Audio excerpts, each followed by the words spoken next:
외국인들이 한국인들을 보며 초능력을 쓰는 거 아냐 라고 말하는 분야가 있다고 하죠. 바로 한국인들의 눈치인데요. 한국인들은 다른 사람의 생각과 느낌을 순간적으로 간파하는 능력이 굉장히 뛰어납니다. 그래서일까요? 영국의 한 일간지는 한국인들의 눈치에 대해 인생, 일, 사랑의 성공 열쇠가 되는 직감적 반응이라고 극찬하기도 했습니다. 그런데 우리들은 그동안 눈치 보는 사람을 부정적으로 말해왔죠. 그런데 사실 이런 눈치는 아무나 가질 수 있는 것이 아닙니다. 눈치를 보고 싶어도 못 보는 사람이 있는 것처럼 말입니다. 왜 그러냐 하면 눈치도 지능이 있어야 가능한 일인데요. 굳이 이 사람의 말을 듣지 않고 상대의 몸짓이나 어투 등 무의식적 신호를 보고 이 사람이 어떤 생각을 가졌는지 알아내는 아주 고차원적인 행동이기 때문입니다. 그래서 한국에서만 볼 수 있는 특이한 광경들이 있는데요. 우선 한국인들 특유의 말투가 있습니다. 에어컨이 켜진 방에서 누군가가 덥니?라고 묻습니다. 그럼 한국인들은 여기에 어떻게 대답할까요? 한국인들은 여기에 응, 아니와 같이 단순한 대답에서 끝나지 않습니다. 여기에 덧붙여 왜 에어컨 끌까? 라는 말을 덧붙이죠. 이 사람이 어떤 의도로 이 말을 한 것인지 한 수 앞서서 본다는 것입니다.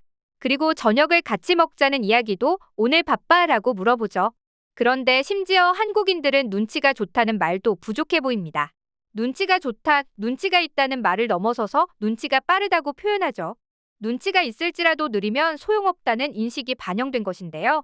눈치와 빨리빨리 문화를 합친 것이 한국인이라고 볼 수 있습니다.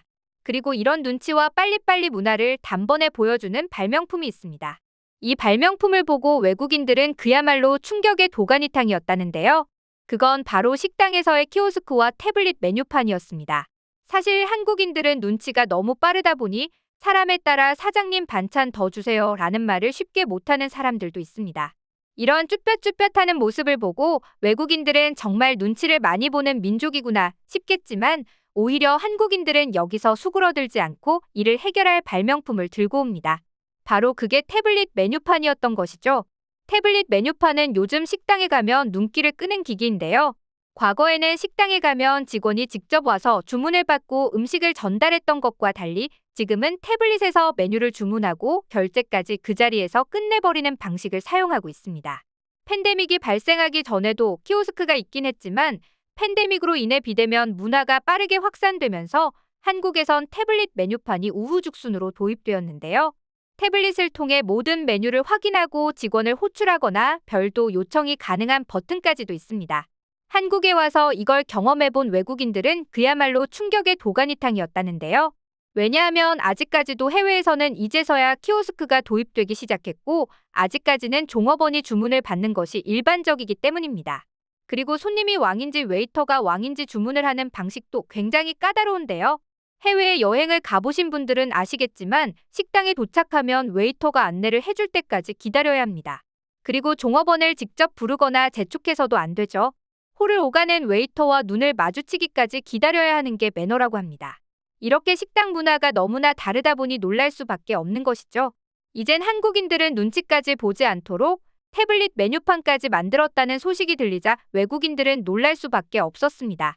그리고 이런 경험담을 해외 커뮤니티에 올리는 외국인도 많았는데요. 그중 하나를 소개해드리도록 하겠습니다.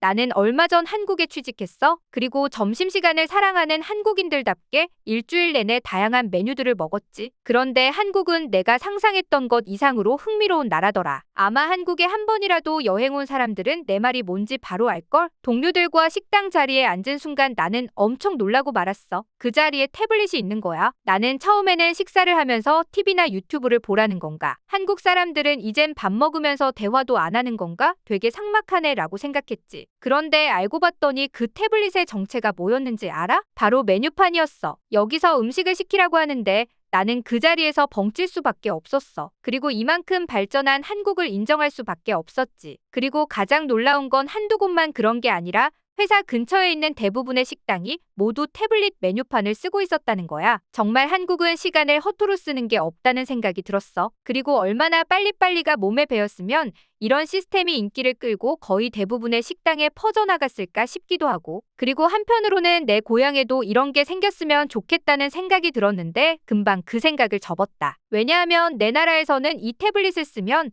몇몇 사람들은 이걸 들고 바로 튈지도 몰라. 한 나라의 치안이 그 나라의 기술력을 발전시킨다는 걸 깨닫게 된 순간이었다. 사실 나는 한국에 오랫동안 정착할 생각이 아니었는데 이번 일을 계기로 한국에서 아예 정착하면 어떨까 하는 생각이 들었어. 해당 글은 여기서 끝이 났습니다. 맞습니다. 태블릿 메뉴판 덕분에 종업원을 불러 일일이 주문하지 않아도 돼서 편하고 종업원 역시 번거로운 일을 줄여 양측 모두가 윈윈할 수 있게 되었는데요. 이 글이 올라오자 외국인들은 믿을 수 없다며 수많은 댓글들을 남겼죠. 과연 어떤 내용의 댓글이 달렸을까요? 한번 알아보도록 하겠습니다.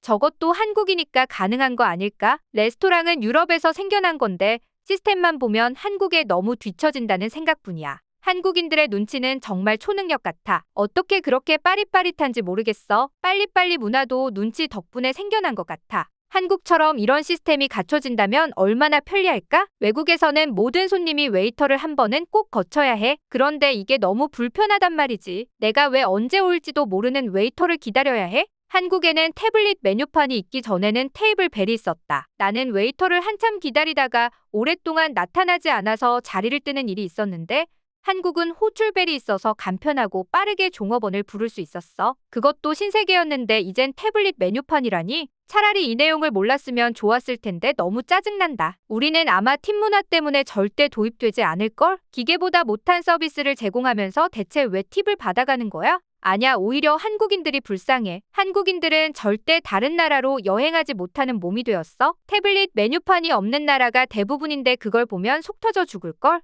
와, 식당에 태블릿이 설치되어 있다고? 정말 IT 강국답다. 우리 집 근처 식당들은 아직도 종이 메뉴판인데 같은 21세기에 사는 거 맞아? 누가 유럽 보고 선진국이랬냐? 한국과 비교하니까 너무 후진 것 같은데 진짜 구시대적이다. 나도 가끔은 종업원들의 눈치가 너무 보여서 탈이었어. 메뉴를 고르는 게 힘든 날이 있는데 그걸 빤히 보고 있는 느낌에 아무거나 골랐다가 그날 점심은 망치고 말았어. 한국인들은 그 불편함을 감수하기보다 빠르게 해결해 나갔구나. 내가 사는 나라에서 쓰려면 줄이나 자물쇠를 걸어놔야 할걸? 아니다, 그것도 부족해. 아마 자물쇠나 줄을 끊고 가져갈 거야. 이런 혁신적인 발명품을 우리는 도입하지 않는 이유가 뭘까? 위에서 말한 것처럼 역시나 팀 문화 때문이겠지? 그런데 우리가 식사하는 동안 가족처럼 관심을 갖고 주의를 기울여준 대가 같은 거겠지만 난 오히려 이런 태블릿 메뉴판이 더 편리하다고 생각해. 한국은 맥주 소주벨도 있는 나라다. 소주벨을 누르면 직원이 묻지도 않고 바로 소주를 가져오고 맥주벨을 누르면 맥주를 가져와. 진짜 효율의 끝판왕 아닐까? 내가 궁금한 건 태블릿을 발명하지도 않은 나라에서 어떻게 저걸 발빠르게 도입했냐는 거야. 전 세계에 퍼지지 않은 문화인데. 역시나 한국은 여러모로 깔끔하다. 군더더기가 없는 느낌이야. 한국의 편리함에 모두가 하나같이 칭찬 일색인 모습이었는데요. 가끔 너무 빠른 변화에 놀랍기도 하면서 한국인들의 효율이 어디까지 갈지 궁금하기만 합니다.